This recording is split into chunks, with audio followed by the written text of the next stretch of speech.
Good morning. You are here with me, Nat Rich, live for the first ever I Am Sound breakfast show video.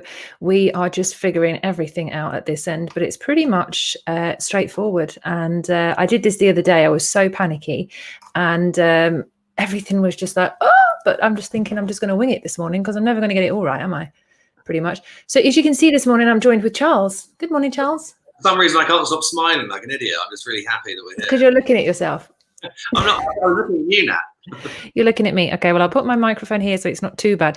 But I've only sent it out to a few people this morning, so I'm not actually sure how many people we're going to have watching, but this is going to be live on YouTube now on both of my channels, but then also it's going to stay online so you can share it afterwards. But I wanted to bring you on this morning. Amazing. Because fantastic. Yeah, fantastic. Exactly. So I wanted to bring you on this morning because we have a good subject to talk about this morning. It's been a very interesting week. So this week has had a theme in it about stealing. So I had a dream the other day and I woke up feeling incredibly guilty. I'm not really sure what the dream was, but I remember waking up feeling just part of me was just like shame and guilt and frustration. And I'm like, what is this about? But I knew it was about money, but I wasn't sure exactly what. So then I sat with it for a little bit and I'm thinking, oh, what is this? And then I started remembering all the things I used to steal when I was younger and all the things I might have, like swiped through Tesco's at some point and not paid for, like back in the day. And I was like, wow, I feel a lot about this. So this all started coming up. So I just trotted downstairs and had eggs with mum and dad and told them both. And my dad was like, what? This is not good. And my mom, bless her, she listened to the whole thing. But as I was dealing with it and going through with it, and I haven't stolen something for probably over 10 years, and I realized I was a bit of a kleptomaniac. So I was looking on Google, looking at all the things that I used to, and I used to take things of like no point whatsoever. It was like never anything that you needed to have, really. It was just like pointless stuff. But I think there was a kind of a high that I got with it.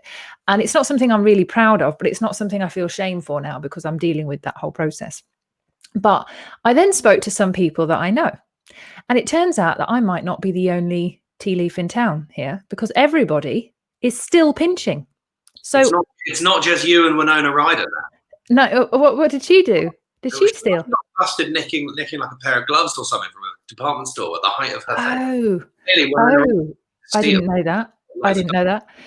Well, basically, I spoke to someone. I'm not going to name any names. So if anybody's going to be watching, you're going to be like, please don't tell my story. No names are coming out. But I know people that put grapefruits through as oranges when they're in Sainsbury's or Tesco's. So they obviously get them cheaper because completely different size and weight. Yeah. I'm not giving anyone ideas, by the way, here. I'm literally just letting you know what people have been telling me about. People still put through croissants through as pan of chocolates as well. So like there's a little thing going on there with like measurements, I guess, and stuff. Somebody's been pinching envelopes because they didn't want to pay 49p per envelope for the envelope, but they paid for the stamps. So that made them feel better. I know people that have been stealing chocolate bars. And it always seems to be kind of generally food when I'm speaking to most people. But with the envelopes, that was an exception. And somebody else, we were talking yesterday, I wrote a few things down. So I thought it's important for me to have a little note here. So I asked what the principles were and what the thinking patterns were behind the stealing. And somebody said it was the principle. So I'm not quite sure whether that was the right word or not, but they basically said it's only little things. It's the small things. So if you're doing it from Tesco's, it's like every little helps, obviously in the other direction as opposed to there's Tesco's. But it's the idea of getting away with it that excites them. And it's been a bit of a rebel. It's more like kind of putting your fingers up to the system and saying hell no. And there is obviously a difference between food and clothes, because one of my friends said they wouldn't steal clothes or wouldn't go to like a arts and craft shop or something where people have really made, dedicated their life to having a shop. But when it's someone like Tesco's, they think, oh, they earn enough money anyway. So there's a difference there between what they're thinking. So, independence and stealing from the big dogs. Yeah. Exactly. So what's your thoughts on stealing this morning, Charles? Well, you put that question to me this morning. I was like, have I ever stolen anything? Other than a few hearts along the way now. It was one bread roll in Lidl, and it was about 3 years ago. And I was paying cash. So I was on my phone with the thing, and I was like, oh my God, I'm 16p short. So I avoided the thing, and I literally nicked a 15 pence bread roll. How did you feel? I the guilt and the shame. Wash. I didn't really care at the time. I still don't care. I'd say that's a pretty good track record, to be honest. But I don't know. I've never been a big. It's never been something that really gives me a buzz. Stealing stuff. It's not where I get my kicks. But I can understand why people do it. Like you were saying, Tesco's. My mates used to go to Tesco's in Bristol, and they'd buy all their shopping, and they'd stick a leg of lamb or a big ham under their arm, and they figured out that the ham was the exact level of the till, so the person behind the till couldn't see it. No. Walk out. They ended up getting busted. One of Flo's friends used to just go into Tesco's, just pick up food and just walk out. This is premeditated. I know. Tesco is always the target, I think. Do you know what it is? They're the middle ground, aren't they? They're not like Waitrose, that's like the smart one, or like Morrison's, which prides itself on being cheap. Tesco's just doesn't really have anything. No, it's every little helps, but I guess they kind of didn't want it to mean that because everyone's, helping themselves. I wonder how much stock they actually don't account for at the end of the year. Yeah, well, to find out. I used to work in a Wincanton Sainsbury's depot when I was 18 years old, stock taking. Maybe I don't know. Had I been there for longer, maybe I could have been like the inside man, and I could have left a few boxes of shreddies off and told someone down the line, and they would have never known. I like that. But there's like a whole thing about I think the whole thing between the difference between clothes and food is quite interesting because people think it's just food, like that's what I need to survive or just taking little things here and there. But nicking clothes, I remember years ago, most people will know someone at some point in their life that will get stuff that is backhanded or, something that's been nicked off the back of a lorry or whatever. And they'll pay a little bit cheaper for it or that whatever. And it's just, we've all probably bought something that's stolen as well from markets as well, because they have that kind of thing where they nick stuff and then they sell it on the market. But years ago when I was in London, I think I was probably about 23, 24. There was a woman that used to come into my friend's salon and she used to nick stuff from Topshop and then she'd come back and sell it and for a third of the price, and then they'd take it back to Topshop without a receipt and basically get a refund for the exact price that it should have been rather than paying the less. So they paid a little bit, they paid a third, and then they go shopping with that. And that's quite like a system, but there's lots of these little ways of getting around the system and nicking things. But I didn't realize how many, when I spoke to my friends about it, I'm just like, everyone's kind of still doing it in some way. And then I spoke to my mum and I was saying that, for me, when I'm making food, I don't do it anymore, but when I'm making food, I used to make bigger portions or whatever and put them all out. But then the largest portion would be mine because I'd be, I've made it, so I'm going to have the extra potatoes, or I've made it, so I'm going to have the extra thing. And I'd have that and I would kind of not really feel bad about it. But then when I started on my kind of wanting to live in truth, spiritual path of being a better human, I noticed that how often I did that. So whether it was a slice of cake or whether it was extra potatoes or whatever, I would try and go out of my way to give them to someone else and not hog them and not be greedy. So I know you cook a lot of food.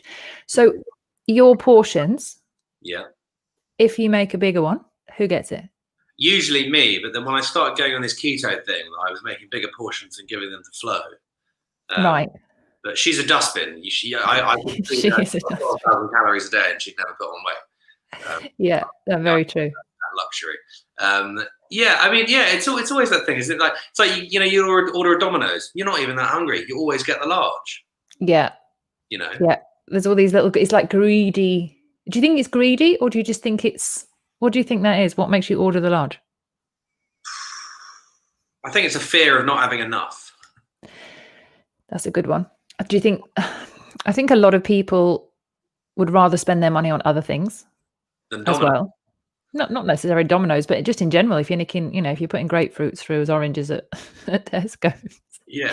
Which was hilarious, by the way, when someone told me that, because it's like, oh, I forgot. I didn't just take envelopes. I also do this, and I was like, wow.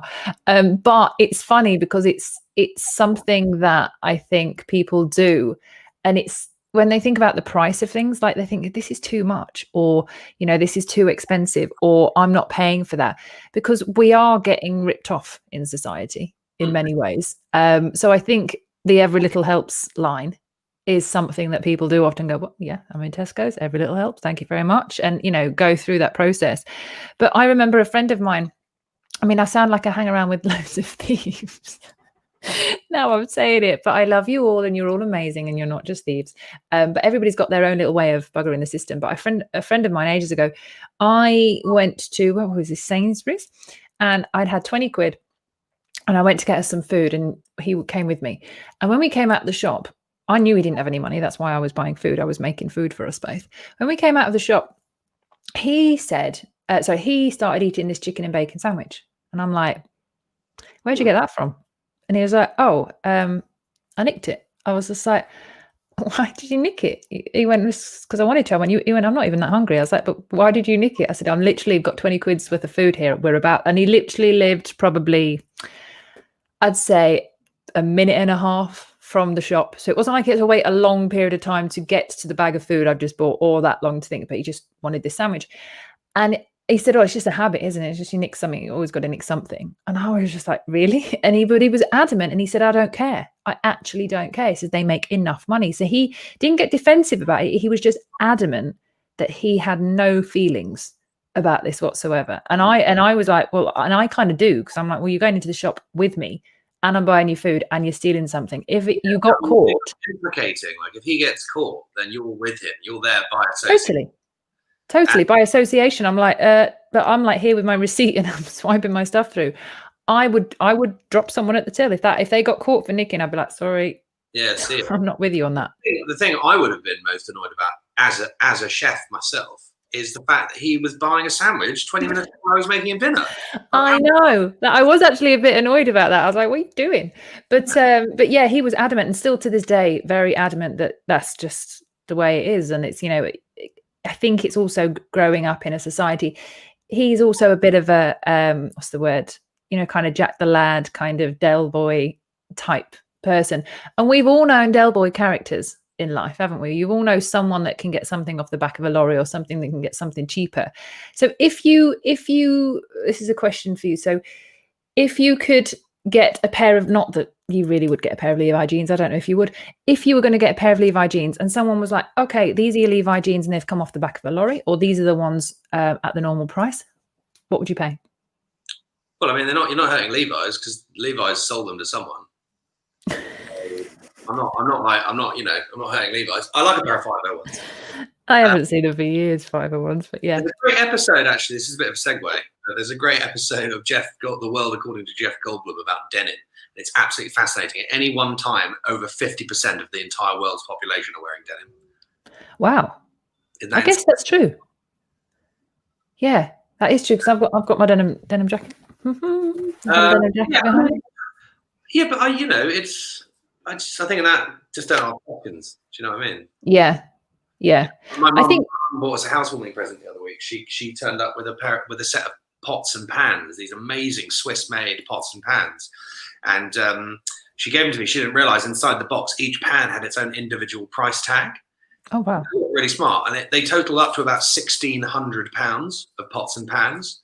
And I was like, "What?" I said, "Mum, is this?" I would have been more enthusiastic with my thank you when I opened up. And she said, "Oh damn, I didn't realise the price tags were in there." Because you always write the price tag with your flowers, don't you, before you give them to someone as a gift. And I said, "Well, where'd you get it?" She was actually, I didn't pay that much, because a bloke turned up at the gate the other day. He came back to Switzerland, and he said he couldn't pay the import tax. So I bought 2 sets of those for you and one of your sisters, and I bought 2 sets of knives for your other sister. So maybe that runs in the family. Maybe, yeah, I don't know. We love a good deal. I love a good deal.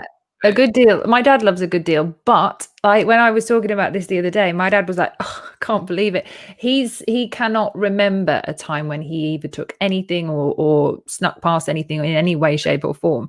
And he was, his face is like, oh, I'm an outstanding citizen, and which I do believe he's probably one of the last, he's like a dinosaur. He's one of the last there of these people that are just these upstanding citizens. But I found out, my mum said, didn't you paint a shop red? And I was like, what do you mean paint a shop red? So when he was younger, he went to the shop and he had to go and get some eggs or whatever it was. And when he was younger, he used to get a sweet from the guy at the shop. The guy used to just give him, for doing the errands for his mum. He used to just give him a sweet every now and then. And then this one day, my dad said, oh, can I have a sweet? And the guy told him no. And my dad didn't like that answer. So my dad decided to go get a tin of red paint and came back to the shop and started painting this guy's window in red. So I was a bit of a rebel there. So he's not so upstanding and like outfit. Yeah, that's not thievery. That's just vandalism. I know, right? Plain old vandalism. He's not nicking anything, but he's ruining someone's shop window. Then it comes down to like a degree of separation, right? It's. I mean, you can say this about anything. It's just like somebody has stolen something and then they're selling it on to you at a really good deal, and for you, it's like great. You know, I'm not thinking about the fact that they've nicked that 20 minutes earlier. All I know. Yeah. Getting a good deal, but are you then complicit in the encouragement of thieving so that you get a good deal? Is that okay? I think everybody loves a good deal, and they know it's not okay because you're technically buying something that that is stolen. But I mean, I don't really know anyone that would go to the police about that. No. It's kind of a pointless crime, maybe.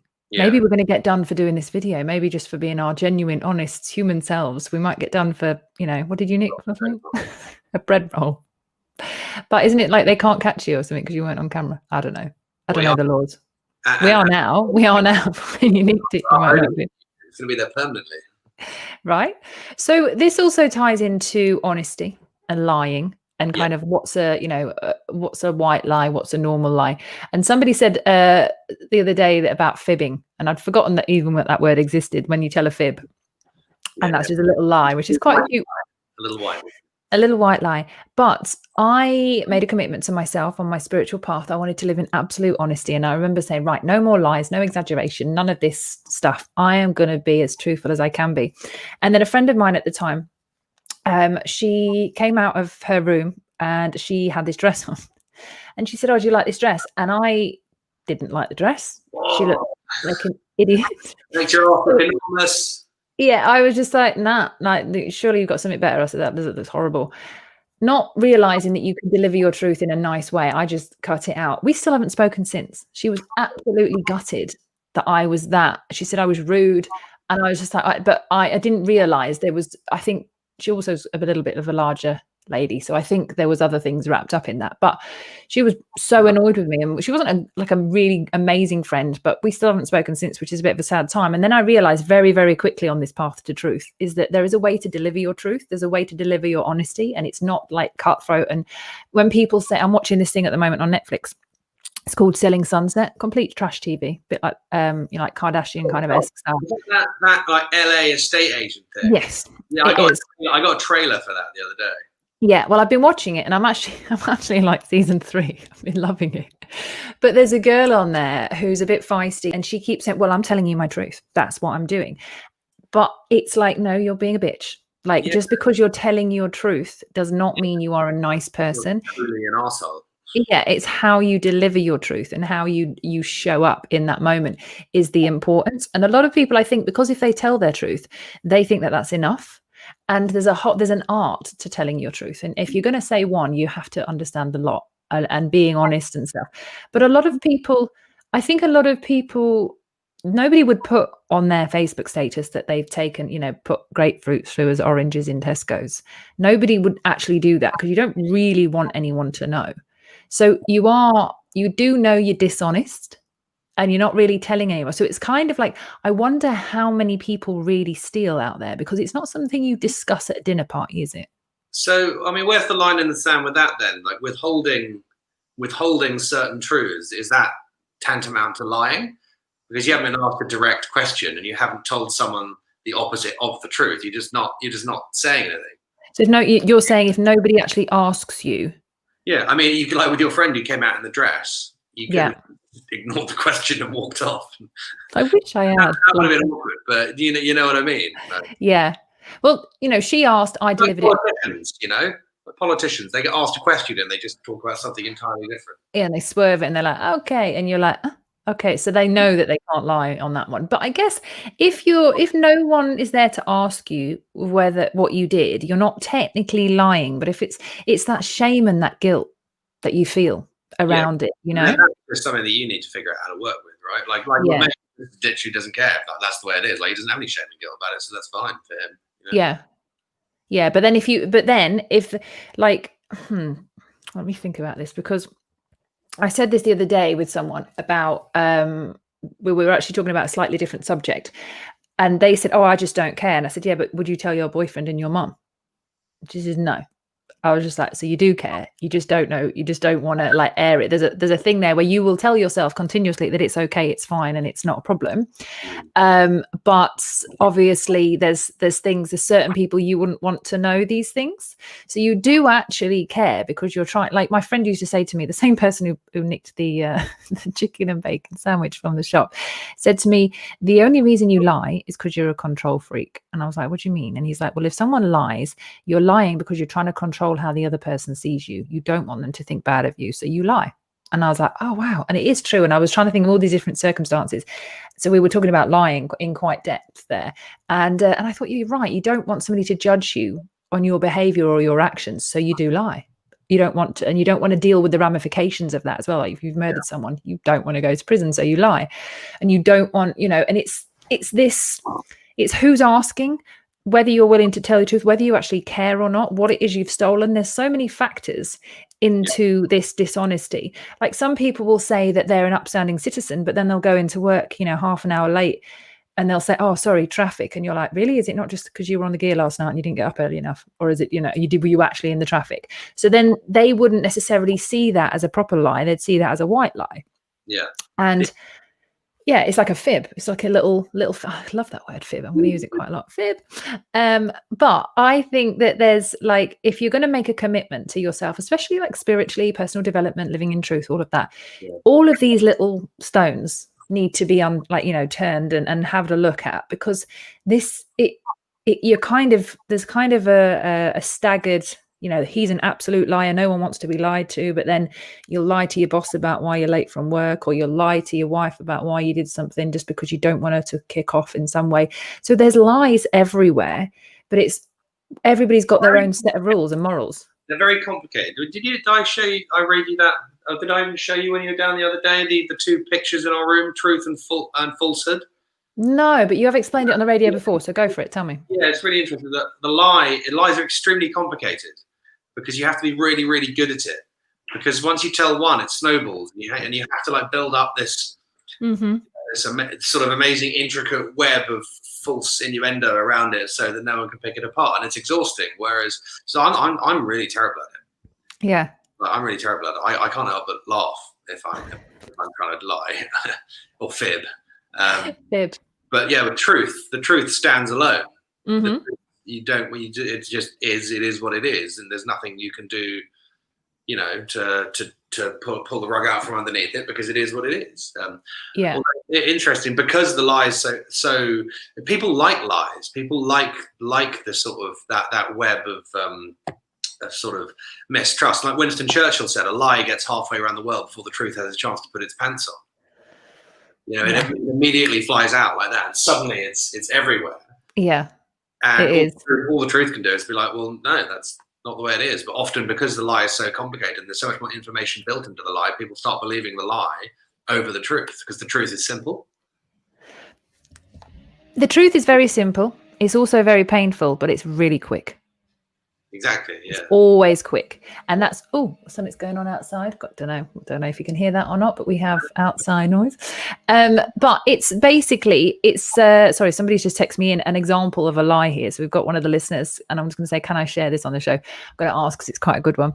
No, the idea of like the truth being quick, like if you're in a relationship, and you have a partner that you want to share something with, and there's a time and a place to share your truth, which most people don't know. If you choose the right time and the right place, your lie can kind of come, not your lie, but your truth can come out completely differently, even if you say it the same. It's just choosing the time and the place. If you say, hey, I've got something to tell you, and they haven't got the time to speak to you, but then you just blurt it out and it's the wrong time. It's like, why now? You could be going somewhere.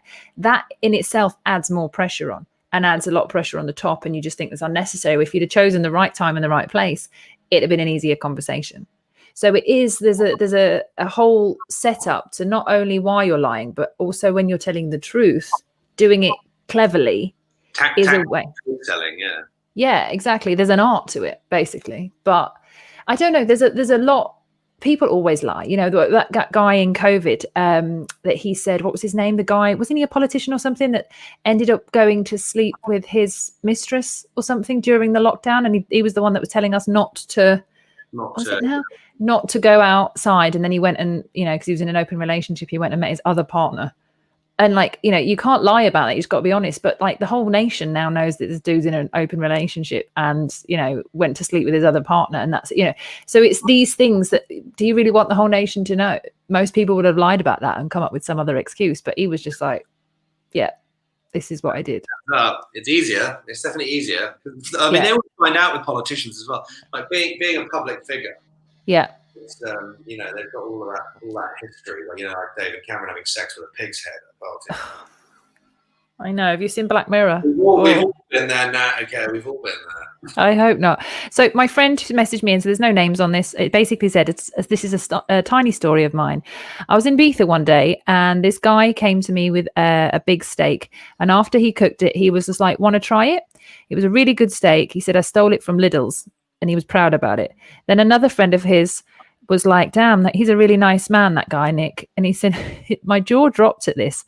And I asked, why are you so proud? And he said, oh, it's a nice steak, but why didn't you pay? But why didn't you pay? You're making money. He said, why pay? What's the point? So yeah, he can relate to this. So it's basically, this guy's obviously just nicked a steak and he's just happy and cooked it for his friends and given it to them. It's like, why pay?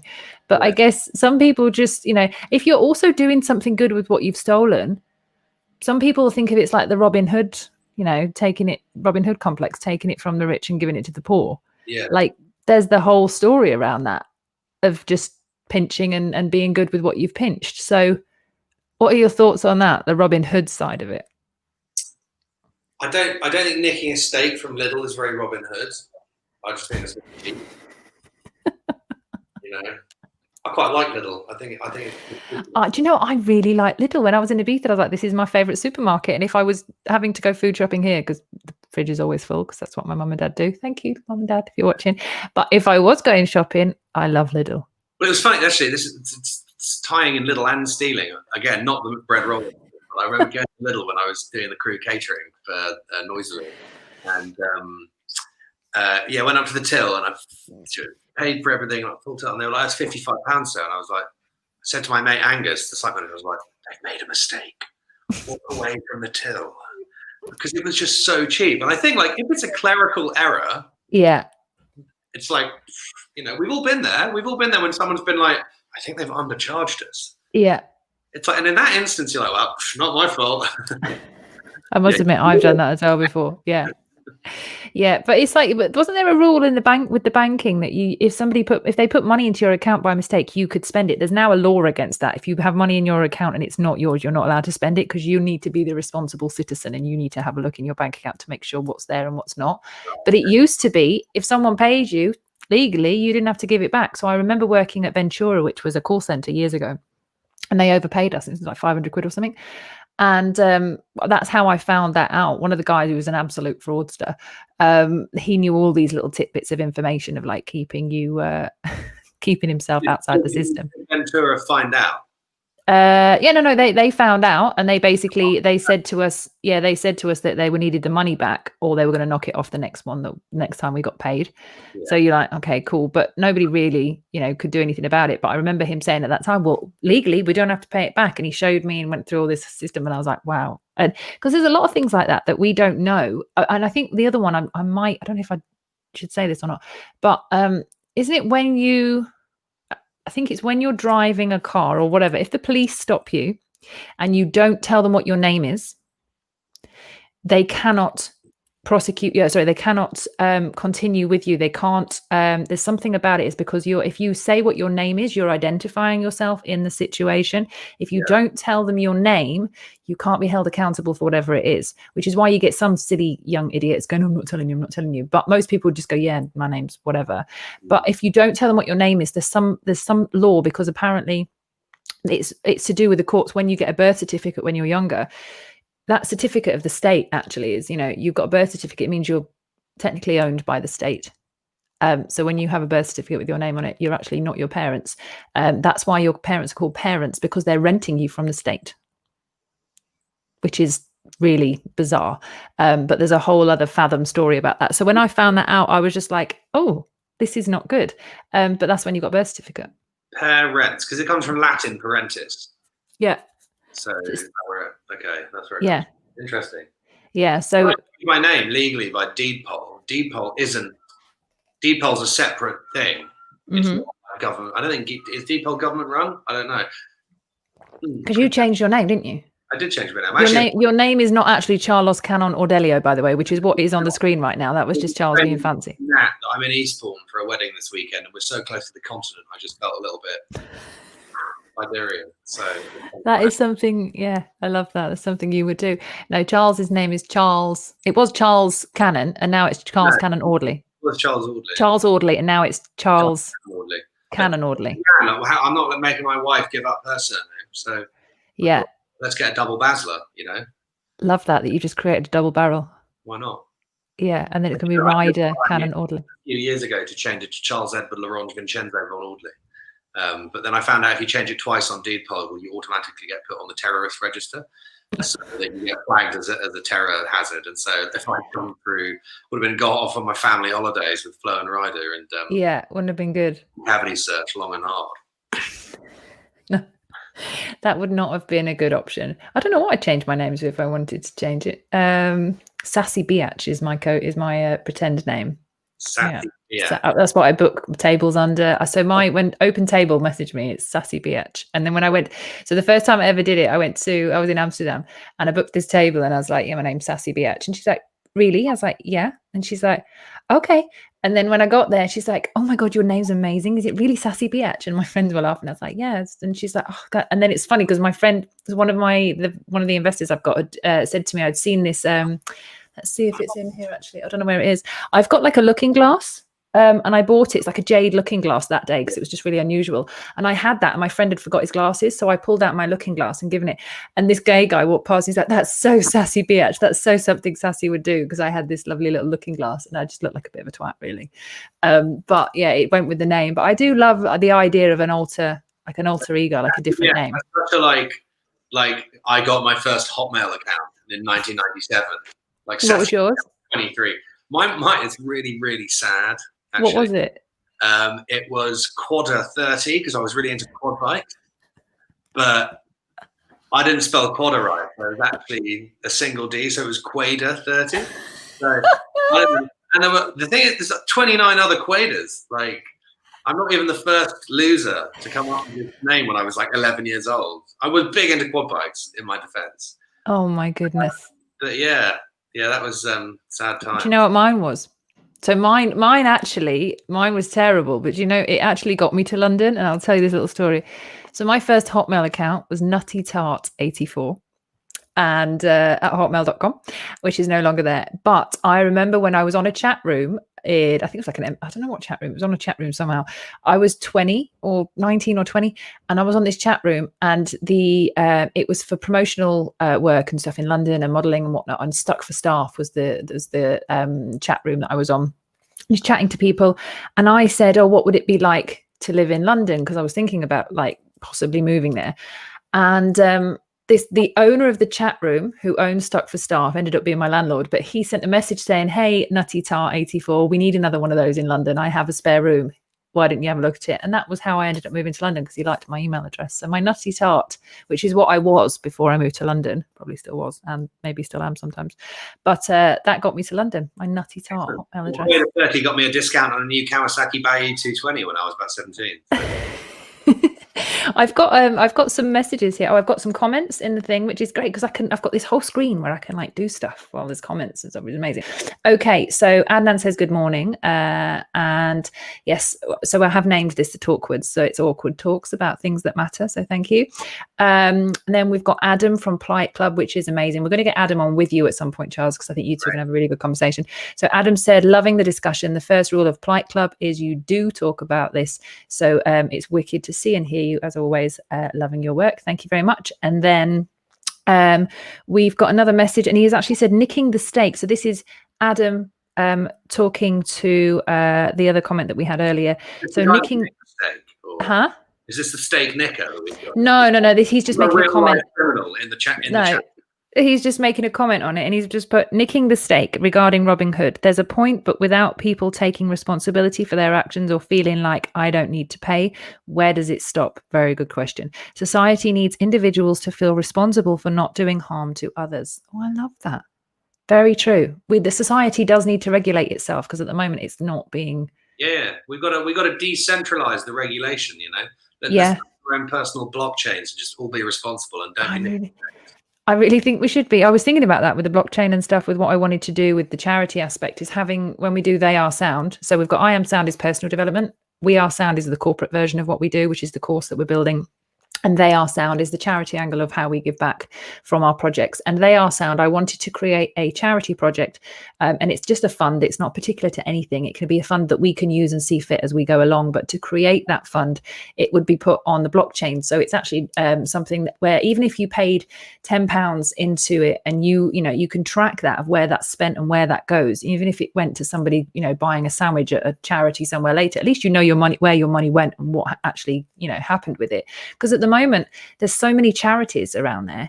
Around at the minute, but we've got the most amount of problems we've ever had. We've got more charities than we've ever had, but more problems than we've ever had. So collectively, something isn't working, and that lies a lot with dishonesty and where charity money goes and what happens to that money when we donate. Because I think, isn't it some of the biggest charities out there, a shade of what we donate actually gets to the cause? Yeah, it all goes into administration. It's a bit like the sort of the major independent music label. Like 95% of profits in a major label do not go to the artist. They get 5% or less.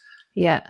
Because the guy that I had on, Billy, who I had on before, I'd forgotten what his surname is, but he's incredible. Let me just get his details up on Spotify. His name Billy, and Billy came on the radio show, and he actually came away from his label and ended up smashing it on his own. So his label that he was on, he came off them, and he basically put an album out just after lockdown, and it went within the top 10. It was beautiful. And also his label also had another album in the charts at the same time that did less than his did. And he's doing it all himself, which is incredible. Billy Lockett, he's called. He's a really amazing guy.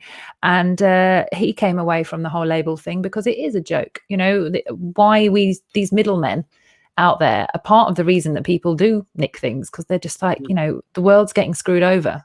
Yeah, everywhere you look. Being an agent, I don't want to offend any of the well-meaning agents out there, but as someone who organises a music festival and has to deal with bookings, and as someone who has dealt with many estate agents over the years, the being the middle person, you have to be silver-tongued and fundamentally dishonest and manipulative. Yeah, that's what I'm seeing on that Sunset, selling Sunset. Yeah, you need to get your slice of the pie. Yeah, totally. Yeah.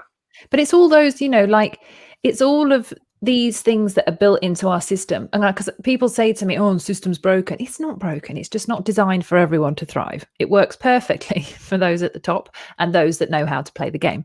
But for everyone else, it doesn't seem to work.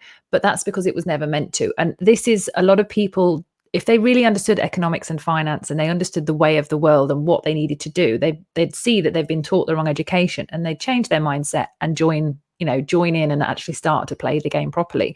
But they don't. They just, because that's a lot to do, they blame the system. And we do have this mentality of I'm not going to pay for this, or I'm not going to pay for that. It's quite lawless, like in America at the moment. It's ridiculously lawless. And people are saying defund the police and defund all that, and you're like, because they're so fed up with society of where everything's going, they come up with the most ludicrous ideas of defunding the police and doing, other things. And you're like, I can see their frustration. I can see why that happens, because, there's a small frustration and a small kind of feeling like you deserve to put the oranges, to put the grapefruits through the oranges at Tesco's. But then on the other end of that, like Adam said, where does it stop? Yeah, you just want to screw the system, and it can become, quite a revolt. Yeah, it's just for anarchy, that'll be like, two fingers up. But actually, I guarantee 99% of people, if that actually did happen, that they wouldn't have a bloody clue what to do. Yeah. And they wouldn't even be able to go and get a grapefruit /orange from to Tesco. There would be no more grapefruits, which is not good because I had one for breakfast. But there is another guy I saw discussing something actually about, he looks at what anarchy really means. There's a history to anarchy and it's not what we think it is. And he's actually put, there's quite a few people looking at anarchy now in a different way and saying, actually, it's got a stigma attached to it, and what real anarchy means is it can be a positive revolt against the system if done and coordinated correctly. I don't know enough details about it to go on any more than that, but I remember that anarchy word is quite a manipulative word. Same with like conspiracy. People go, oh, conspiracy theories, and you're like, actually it just means two people doing something against something, which happens all the time, every day. Not everything is a conspiracy theory, but it's the use of words and the use of language, and it's the society that we're in. But I do find it quite funny, me having a dream, and this whole conversation has stemmed from me having a dream and feeling a bit of guilt and shame about what I've nicked when I was a kid and a teenager, not gonna lie. And then I find out everyone I know is somehow dabbling and fiddling with the system. Small-time petty theft. Mm-hmm. Oh, what about when you're doing your accounts? I mean, how many people really? I pay someone to do that. Yeah, we know who you paid to do that. So yes, what a waste of life. I'm sorry. Right. But when you do accounts, or you're putting your receipts through, it's and then you want a good accountant. So a good accountant is somebody who'll let you get away with a lot. And people are swinging the system in whatever way they can. So they might not be nicking from Tesco's. You say that again? The system's there to be played, which is why you employ someone like a mutual financial strategist whom I had a very light-hearted conversation with a couple of days ago about various different topics, and it's all perfectly legal. Mm-hmm.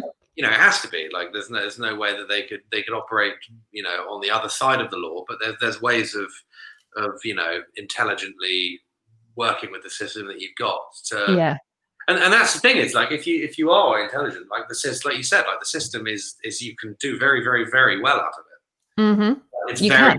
It's built in an extremely complicated and intricate way. The Matrix. Yeah. But, Adam just said this morning, he said, I received a meme this morning that said, I don't want to alarm anyone, but Mad Max took place in 2021. And you're like, oh, that could be a little bit close. Could be a little bit next year. I'd be up for it. Would you remember 2012, the film? Yes. Happened, did it? Pardon? That never happened. 2012. Well, it's interesting. 2012 happened and everybody woke up and everyone was fine. But it's interesting. So I watched something, and this is so left field the other day. I went on a rabbit hole. But it's interesting that one of the guys who worked at CERN, which is the particle collider place in CERN in Sweden. Is it Sweden? That's it, yeah. And basically, one of the guys that used to work there, there's a whole mystery around what is going on there, obviously, because people are saying they're trying to open a portal to another world. But the scientists in there are actually dropping really weird hints and stuff into different places. And it's making a big conspiracy around it. But one of the conspiracies that is happening is that in 2012, the world did blow up. But what we're living in now is a different simulation. And this is what's causing a lot of the scientists and a lot of the scientists and a lot of the quantum physicists and mathematicians a real hard time with working out why things are changing on the planet, because what they had projected what was going to happen on the planet isn't happening. And we're seeing a different reality at the moment in many ways to do with quantum computing and stuff. And I like all of this stuff blows my mind. But imagine if that was actually a thing, and maybe it is. Maybe we'll never know. We're not quantum physicists, and they're not going to just tell Nat and Charles on the I Am Sound Breakfast Show. But imagine if we actually did blow up, and this is a complete new reality. This is a different life. People would have noticed something. Well, apparently, when you say they're noticing, so have you heard of the Mandela Effect? I think I have, but explain for the viewers. So the Mandela Effect is actually a glitch, what people are calling a glitch in the Matrix. So there's a number of different scenarios. There's a few videos which I'll send you, and I can post on here as well for links. There's a number of different scenarios in where thousands and thousands, hundreds of thousands of people around the world remember Nelson Mandela dying in the 80s. And he didn't apparently die until more recently. But a number of... Or the Mandela Effect? No, this is Nelson Mandela. This is why they call it the Mandela Effect, because this is the biggest one. Mandela Effect. Sorry, the Mandela Effect, not the Mandela Effect. I don't know why I was thinking of mandalas. Very, very different things. So yeah, the Mandela Effect. So this is loads of people remember him dying originally, and loads of people remember him dying recently. And then it also stems when you are looking at Forrest Gump. If I remember rightly, I'm going to get this one. So Forrest Gump, he, I'm going to actually test you on this one. So it's basically things change. So what you remember them as isn't what they actually are, and they slightly changed, and they're very subtle. But there's hundreds of thousands of these little Mandela effects, which people are going, this isn't right. That's not how I remember it to be. Mandela, not Mandela effect. Sorry, yeah, saying that again. Thank you very much. So I'm going to put Mandela effect. We're going to hear Mandela effect, and then I'm going to put Forrest Gump. Right, here we are. So there's something in the way he says. Okay, so if you've ever watched the film Forrest Gump, chances are that you remember the famous line about the box of chocolates. Mm-hmm. Most people seem to recall this saying as, what do you remember it as?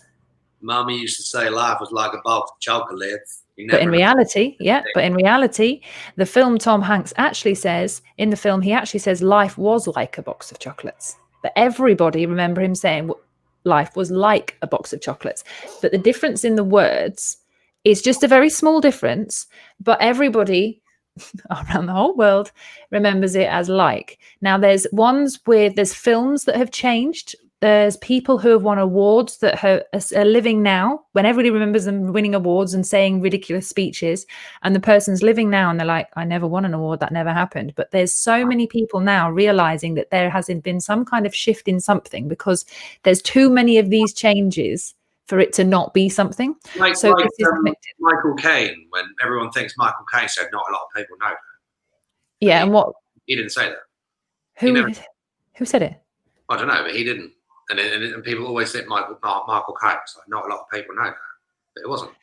See, and there's all these little things. So there's quite a lot of these. I mean, there's thousands of them. There's 2 examples that I'm giving to you, but it is this like change in the system. Is that what we do? So the guy that's come out that's basically releasing bits of this information, coding all this stuff. He's saying that in 2012 we are now in a different reality than what we were on. The other one blew up and it was always meant to end, and what we're now in is a different shift of consciousness. But he's got quite a positive look where he's saying actually we're going in a really positive direction, whereas before it was complete destruction. So we've changed and we're on a more positive path, which I'm quite happy with. I mean, I quite like my life right now at the moment. It seems a little bit crazy on the global scale, but in general sense, I think from looking back, really, in all honesty, nobody, I don't know if you know anyone, but nobody foresaw what actually has taken place this year. Nobody called it. Nobody named it. No one called it. No one called it. However, there are several books that called it, but we don't know, didn't read them. But there's several things. But from the 80s, that like the book that it was literally like a disease was going to come out of Wuhan in 2020. Yeah. Written in like 1982. Yeah. And there's quite a lot. There's actually a really interesting guy called Mark, who is a fortune teller, not fortune teller, is a futurist philosopher, whatever. He wrote a book. There's a book written about Trump and a guy called Trump and his whole experience in the White House years and years ago. And this guy also found that book, and he's also done some readings of what's actually going to take place in November, on November the 3rd. Is it November the 3rd, the election or something like that? And he's saying, does he say he's going to get back in again? Yes, but it's actually, he says it's going to get back in again and the truth's going to be revealed, and he's not actually the bad guy. He's not the one that, but if you look at the whole QAnon movement and all that kind of stuff, you'll see that there's many reasons that Trump isn't actually as bad as what the press make him to be. However, he still has some ridiculous comments and some stupid stuff that he does. He's not the best person for the job. By not, but also when you compare him with other people, you're like, oh, but there's lots of these stories that are out there that people are now saying. There was a guy who noticed it was something on Netflix. I actually haven't watched the full program, but there was a film on Netflix where there was a disease, and it was a coronavirus, and it was a virus, so it was a coronavirus. And the way to heal it, just before everything was about to end on Earth, because it was going to take over the Earth, he remembered that hydroxychloroquine was the right treatment for this. And then he just fell asleep. And then when he woke up, the whole world had got better. He was just about to be killed by the virus, but they used hydroxychloroquine. But this was actually in 2005. And that was the cure for coronavirus back then in a Netflix. It is now, but no one's allowed to do that. Well, I still have my tonic water. And I'm assuming that someone's got a lot of vested interest in the new vaccine, which is exactly. Bill Gates the other day saying, he was like, it's insane. We're literally getting genetically modified organisms and pumping them into the arms of us and our children. Like it's. I mean, GMO vaccines. I'm all right, thanks. I wouldn't like. Would you have a vaccine? I'd rather not for the coronavirus. No, I'd rather just have the coronavirus. In fact, I may well have already had it because Flo's parents both had it in December, and we were living. Yeah. So. Right. Okay. Oh, maybe that's why I got it in December at Christmas time, because I was thinking, who did I see who had coronavirus? Yeah. But maybe. Oh. So that could have been it. I mean, Flo's mum was in bed for 3.5 weeks. Felt terrible, but it was very good that it happened before. Yeah, before the hype. My Christmas was a write-off. But stress would have been unbearable for her otherwise. Yeah. Wow. Isn't it a funny time, eh? It is weird. On a localized scale, life is absolutely marvelous. I know. Right? I'm doing all the things I love. I'm speaking to everyone that I want to speak to. I'm actually personally moving forward in a way that just feels great. Yeah. And I feel really happy. But on a global scale, it's not really mirroring the whole, is it? Hard, but I would just encourage those viewers and listeners today, hi guys, that just like focus on your localized vibe, and if it's good, like roll with it. Like by all means, stay up to date with current affairs and the bigger picture, but recognize that things are probably better closer to home. I hope they're better closer to home than they are. Yeah. So yeah, for sure. Well, I quite like that we're doing this morning, Charles, and it really makes me feel happy that we're doing more video. I've just been doing a few videos on my own personal channel, which you'll see later because I've got to send you some stuff. But I really wanted to up the scale of what we're doing. So we can now stream this content. We can stream that to our radio app. So if you haven't got our app, please go to www.iamsoundacademy. Actually, hold on. I've got a fancy thing here. Hold on.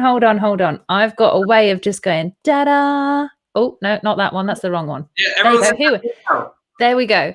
Now, because I'm obviously well prepared, now you can go to www.iamsoundacademy.com and you can click on the apps on there and it will take you to the App Store and to the Play Store so you can get our app. So we're going to film what we're doing now. We're going to put it through the app so you'll be able to see that. And you can download the app, which is quite cool. And then we're thinking about doing Monday, Wednesdays and Fridays for our breakfast show as opposed to every day. And we've got Faye as well coming on if she's going to come on with video. I'm sure she is at some point. I'm sure we can get her there, Charles. We can entice her to come on.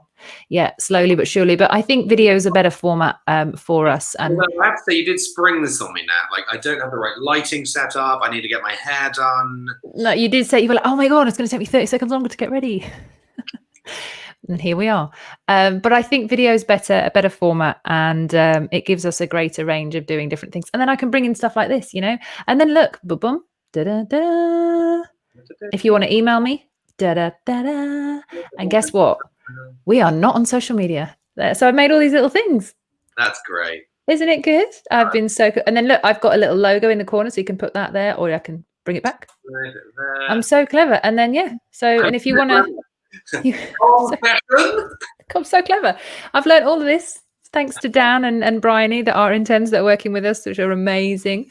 But yeah, I'm very happy. So we're going to do more of these. So I think this is the way forward. And there is more stuff on the radio later on today. We've got a whole host. You've got your show today, haven't you?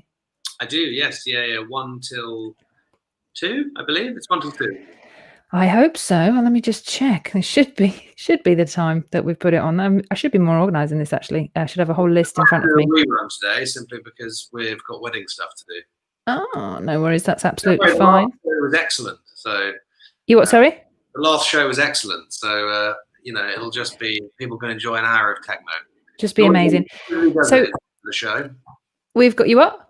Noisily Does It is the name of my show. That's it. So we've got Roger Sanchez at 12, and then we've got Noisley Does It at 1, Alan Fitzpatrick, We Are the Brave at 2, we've got Anya Schneiders at 3, we have Sasha at 4, and then that's it. We've got some banging tunes from that point from my playlist. But before we go, I want to do a little shuffle with you here, Charles. So tell me when to stop shuffling.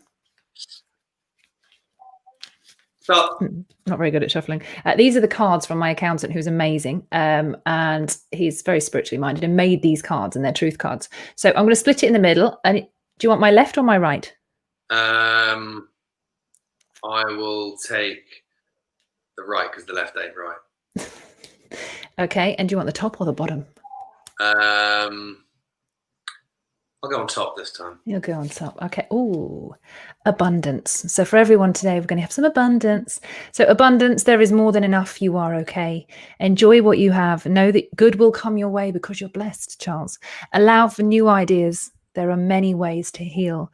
And the universe is, the universe is phenomenally abundant. Open yourself to this fully. And the money is there for you if you need to.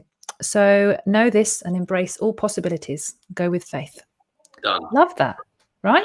Yeah. Positive ending to the show. So, Charles, thank you so much for actually not freaking out when I said video this morning with an hour's notice. Really appreciate your support. It's my true calling. It's your true calling, yeah? Everyone needs to see and hear you, not just hear you. And that's it. So thank you very much to everyone that's joined us this morning. This is going to be a regular thing, Mondays, Wednesdays, Fridays, with lots of different people talking about lots of different subjects.